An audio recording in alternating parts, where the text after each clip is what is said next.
Bevor wir mit dem nächsten Programmpunkt weitermachen, aber wieder zuerst ein Ankünder, ein Video zur Session. Could it be time for Austria to establish itself as the undisputed home of luxury in the heart of Europe? In an era in which tradition meets innovation, Vienna stands poised to rival Paris. Not just as a haven for coveted brands, but as a vibrant hub for creative industries seeking a new base. How can Austria leverage its rich cultural heritage and innovative spirit to redefine luxury?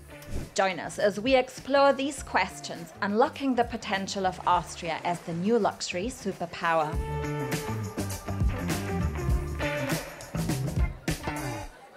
It is a big honor and big pleasure to have him with us.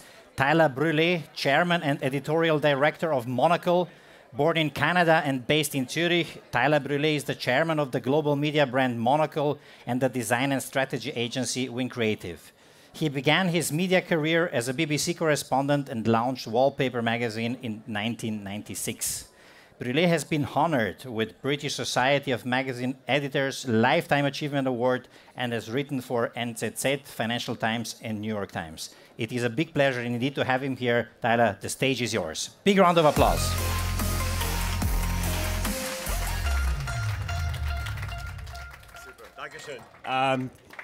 Hello, Vian.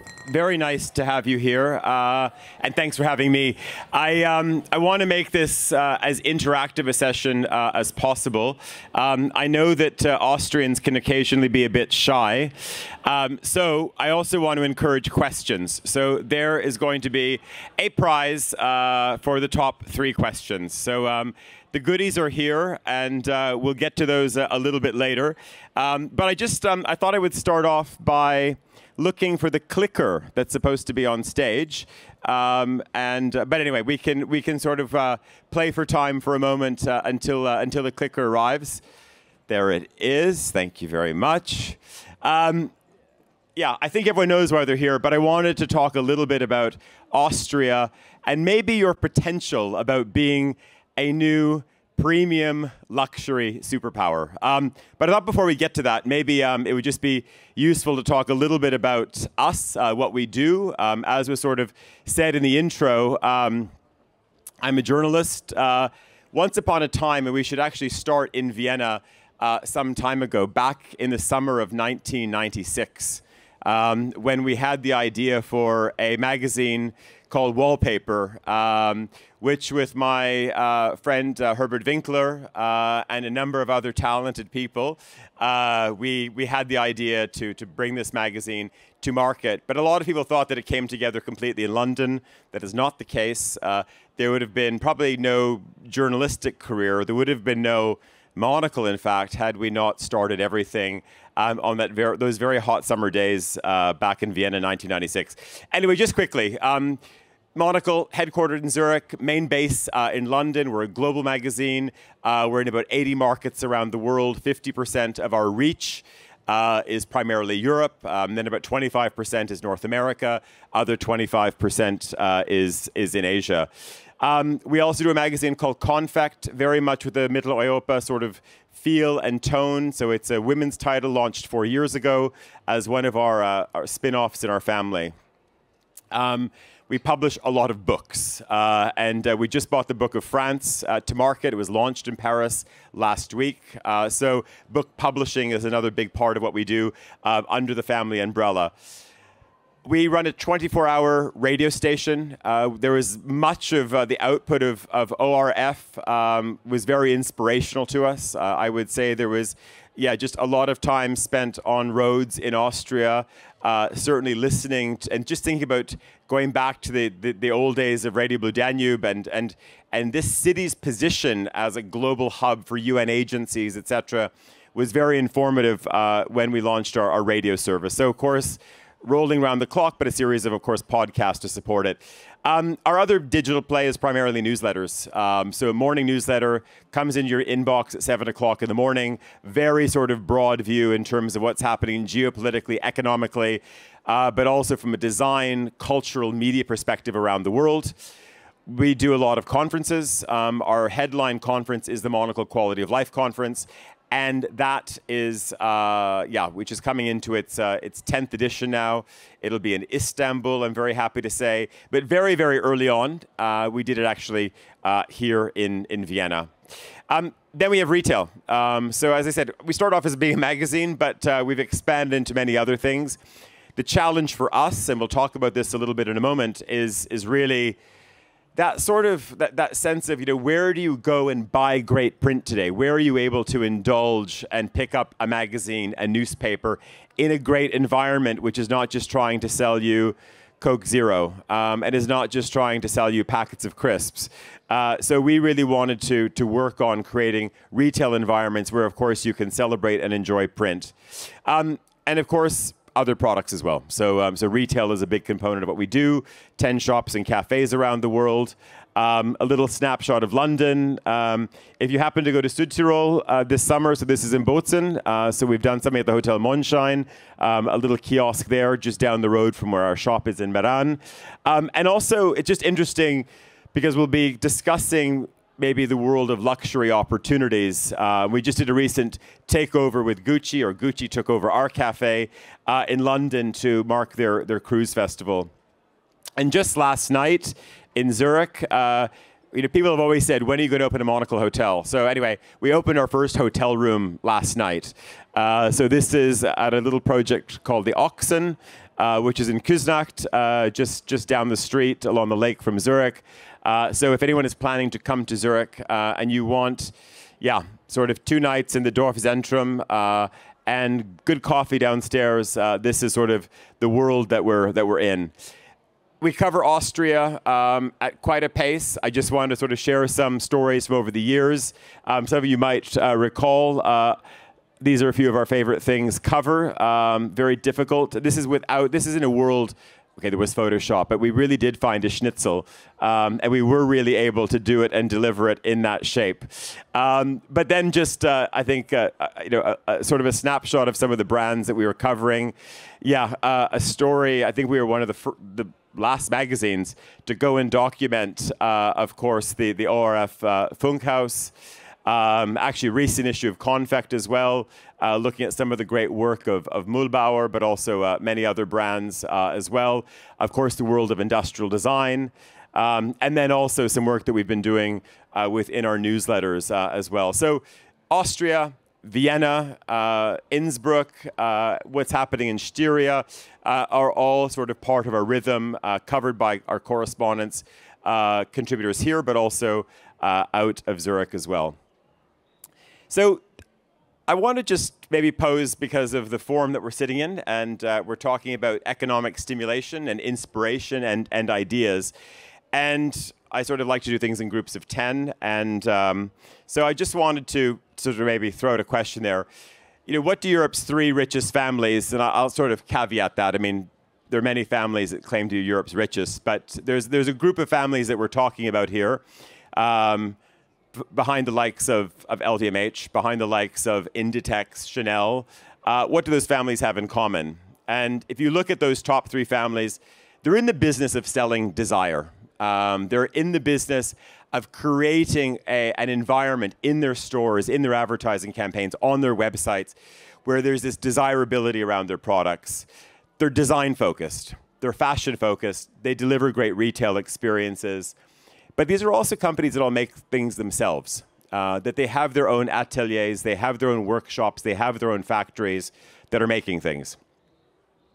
Now, the other question is, how are these businesses diversifying beyond just being focused on fashion and delivering great handbags and good accessories? So if you look at LVMH and what's happening in the world of Louis Vuitton today, and also the Arnault family, they're increasingly moving into hospitality.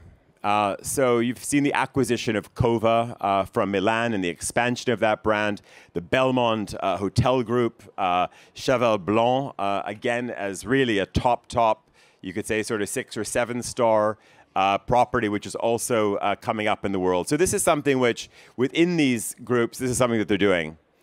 And it made me sort of think, what does Austria do well? What is Austria doing well today that maybe might occupy part of that space? So there's a clutch of premium brands in this country. There's not scores and scores of them, but there's certainly a nice, tight group of premium brands. You do great hospitality. You have 3 fantastic hospitality schools who are true innovators in their space.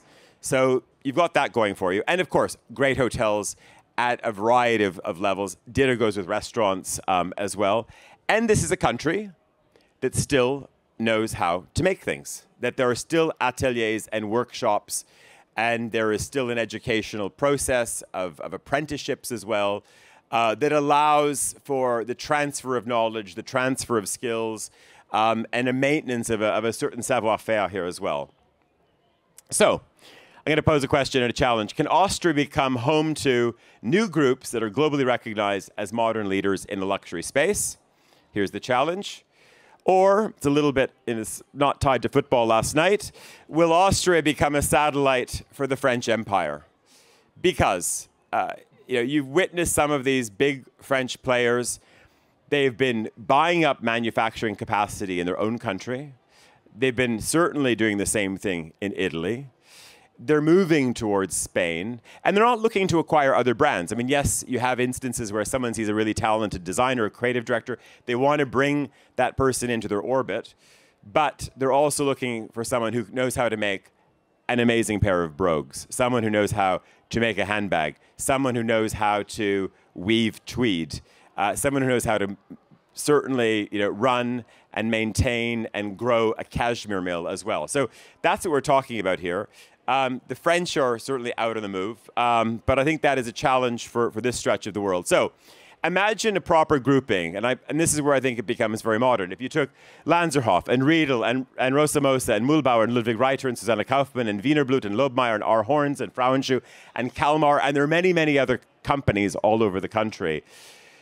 Now, are all of them in the best financial shape? I don't know. I've not looked at their books, but we know it's very difficult. It's very difficult to be a sole player and to also then have the money to market yourself, to open stores, to be out at trade fairs, but then also to expand, to also have the money to make sure that you're able to have a group of young apprentices who are going to be the next people who are going to be making your bags, stitching shirts, who are going to be mouth-blowing glassware. So this is something where it definitely needs investment. And then if you sort of add to this Austria as a destination, and what does this mean for tourism as well? So thinking about a luxury spin-off of ÖBB. So I think ÖBB has done a very good job with their whole, what they've done with Railjet and now Nightjet, and they've certainly occupied a lot of space in terms of what they're able to do and deliver over the rails, and they've captured people's imaginations. But then also, if you think about also the expanded world beyond Austria, think about your broader neighborhood as well. So the companies that might exist, in Slovakia, companies that are in Hungary, companies that are maybe even further up the road in Poland as well, and what this could sort of mean for a new luxury orbit. Then if you introduce this to a layer of premium media. So this is a country of great graphic designers, photographers, great talent. And people often forget this. Think, let's have an amazing, of course, brand which is doing fantastic women's wear, or let's focus on a company which is doing great homeware. But I always come back to France. What has France done well? And also France has an extraordinary domestic media scene. So I think a lot of the companies that we know about today have become those companies because they're also supported by a very powerful ecosystem of magazines. But not only that, also a film culture and many other components which are there to promote all of those brands. I think the next thing would be to start a conversation with a special forum. So, this is a great environment to be in. How do you go a step beyond this, though, to bring together all of those groups, to bring together the wealth, the buyers, all of the people required to actually give Austria a bit of a step up? And finally, you can emerge as really the legitimate luxury powerhouse, and as what we know, and you tell the world about it every day, the proper heart of Europe today. So I'm going to leave it there. I believe I've got 7 minutes left, and I want to throw the floor open to questions. There are 3 prizes up here. Who wants to fire a question my way? Anyway, you do. He's touching your knee. I thought he was sort of poking you to ask a question. Maybe not. Here, we have a question here. And I think there's a mic as well. Thank you very much. Oh, they're just going to maybe just, if you turn the audio on for the other mic, that would be great. Sorry, what's your name? Tell us. My name is Irina Ganza, and I'm working in this creative place. I'm doing furniture metal, and what is the problem here in Austria? We don't have a lot of media, yeah. So we don't have L decoration. We don't have all. So it makes it very difficult to promote the pieces. So the start, I think, is very difficult here. It is, and that's why, to my last point about it has to work in tandem, and it can't be in isolation that we just think about the power of brands, but it has to be in lockstep with thinking, about media. It doesn't necessarily have to be homegrown. I mean, as you said, L Decoration is not an Austrian brand, but we have to think about how there is, coming back to that notion of an ecosystem to support it as well. The point is that I just came from Copenhagen, from 3 days of design, and before I was in Milan, from Milan Designers Week. And if you see the ecosystem of creativity, luxury brands, and all this ecosystem of design, luxury, and so on, hospitality, as you mentioned, there is a big investment. I will say in Austria, the people don't want to invest so much in these kind of things. They are more conservative in this aspect.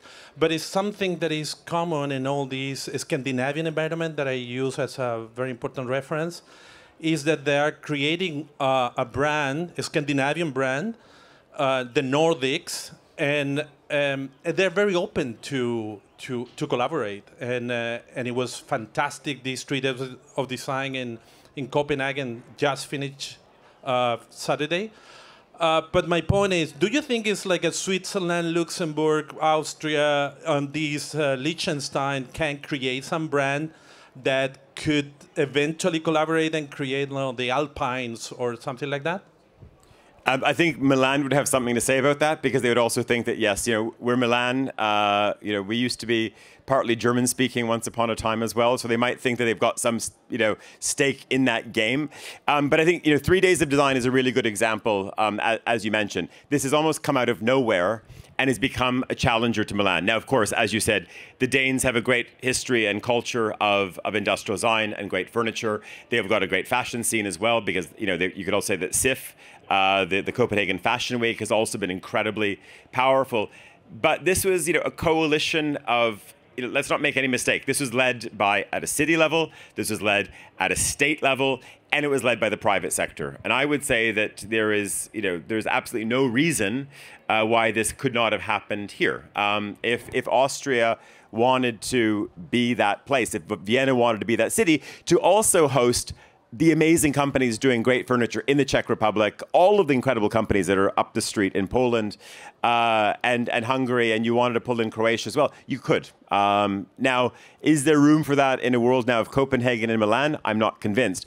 But we can think about other sectors where that could be possible as well. But it just shows you, just because you have these, and to Eugene, your point, look at London. London's a really good example where there used to be a proper fashion week for both men and women. And that's evaporated. And in many ways, the Danes also took that away as well, because there was just a determined focus to make that happen. So I think and this is part of why we're all here today, there's extraordinary opportunities that are out there. Maybe time for one more question, very, very quickly. This makes it exciting, because now not everyone's going to be a winner. So there's... Hi, Tyler. I'm Christian, PKF. So you mentioned yourself that Austria is a champion clearly in hospitality. It's one of the 10 most visited countries globally. How could we use hospitality as a vehicle to transport all those other great brands and products we have to showcase? So I think one thing, you're a talent attractor, or let's say a talent attractor in terms of having a sophisticated guest who wants to come here. I think what has to happen, though, is also we need to see more Austrian brands from the hospitality space going overseas. So, I'm not sure if there needs to be a Sacher hotel in Tokyo or Osaka. Maybe there's going to be a pop-up Sacher for the expo. I don't know. But I do firmly believe, though, that there is, an opportunity, whether it's restaurants, but certainly to get a couple of brands out in the world, which are then also able to have our horns, leatherware in the rooms that are able to have maybe a Rosa Mosa slipper under the bed.